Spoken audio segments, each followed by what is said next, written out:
السلام عليكم ورحمة الله وبركاته. النهاردة بقى هعمل معاكم صينية بطاطس باللحمة المفرومة، حاجة كده عظمة. طبعا كلنا بنحترم البطاطس بكل أنواعها، بس بجد النهاردة الوصفة تحفة والطعم حكاية. وبربع كيلو لحمة مفرومة بس حشيت 3 كيلو بطاطس، وجبة جميلة ومغذية ومفيدة، وبسم الله ما شاء الله. وجبتنا النهاردة هتكفي أكتر من 6 أفراد.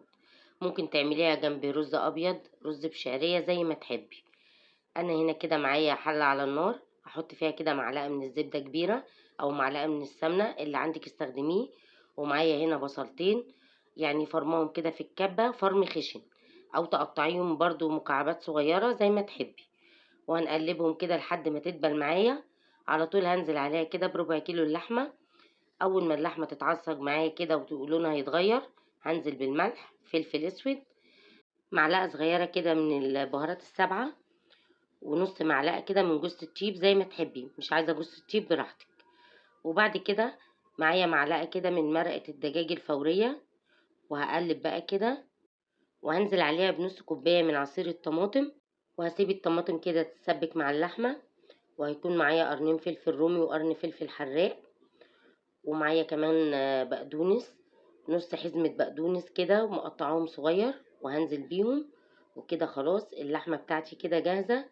والبقدونس هنا بيوديها في حتة تانية خالص، بيخليها ليها طعم وريحة مختلفين خالص وطعمها حكاية. هنا طبعا بقى البطاطس انا مقوراها كده، انا مقوراها ومقوراها جامد كده زي ما انتوا شايفين. عشان تتملي لحمة، مش هنحط كده لحمة حبة صغيرين ولا حاجة. بس انا ابني بسم الله ما شاء الله جنب جميع انواع واحجام البطاطس، فاضطريت ان انا اعملها كلها. معايا بقى هنا طاسة فيها زيت، هنزل بالبطاطس كده احمرها. انا مش عايزة احمرها قوي، انا هديها لون خفيف بس.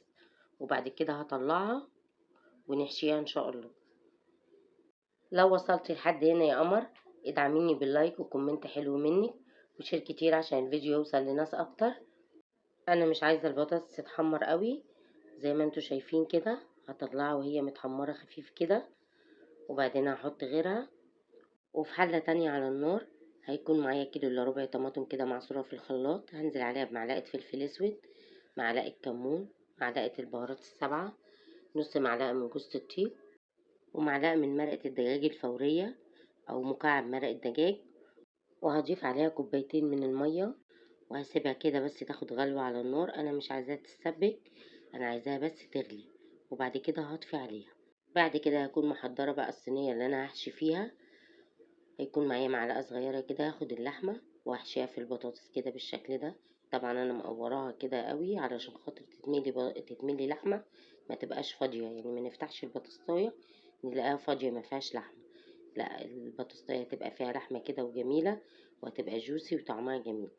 هخلص كده رص البطاطس. عاوزة اقول لكم ان كمية اللحمة ربع كيلو، حلوة جدا على 3 كيلو بطاطس. طبعا انا مزودة البصل، يعني حاطه لها بصلتين كبار علشان خاطر ازود الكمية. بس برضو هي اللحمة المعصجة اساسها البصل، مش اساسها اي حاجة تانية.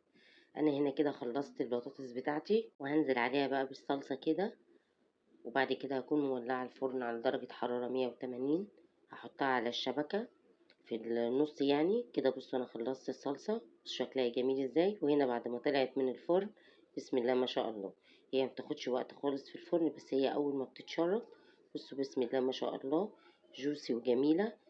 بس ما تخلوهاش تنشف في الفرن، لازم يبقى فيها صوص كده من الصلصة عشان ناخد منها كده نحط على الرز. طعمها بصراحة خرافة. يا ريت تقولي رأيكم في التعليقات، وبالهنا والشفا. واشوفكم في فيديو جديد، والسلام عليكم ورحمة الله وبركاته.